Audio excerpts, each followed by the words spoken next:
Hello નમસ્કાર મિત્રો, આજના બ્લોગમાં આપનું સ્વાગત છે. જય આદિવાસી. તો આજે અમે મોર્નિંગમાં બનાવીએ છીએ મેથીના રોટલી બનાવી છે, તેમજ પૂરી પણ બનાવવાના છે. તો અમારા બ્લોગમાં બન્યા રહેજો અને અમે તમને બતાવીશું કે અમે મેથીની રોટલી તો બનાવી છે, બનાવવાની છે પૂરી. તો પૂરી બનાવવા માટે હવે તેલ મૂકવાની તૈયારીમાં જ છે. તો આપ અમારા બ્લોગમાં બન્યા રહેજો. તો હવે આપણે નાખી દીધું છે તેલ. થોડી વાર માટે આપણે તેલને હવે ગરમ થવા દઈશું અને પછી નાખીશું પૂરી બનાવીને તેમાં. તો સરસ મજાની આપણે પૂરી બનાવીશું. તો આપ મારા બ્લોગમાં બન્યા રહેજો. તેમજ લાઈક, શેર અને સબસ્ક્રાઈબ કરજો અને વધુમાં વધુ શેર કરજો.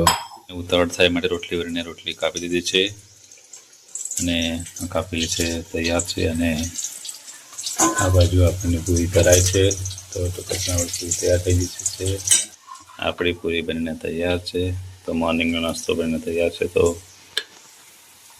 આવા જ વિડીયો જોવા માટે અમારી ચેનલ લાઈક, શેર અને સબસ્ક્રાઈબ કરો મિત્રો. Thank you.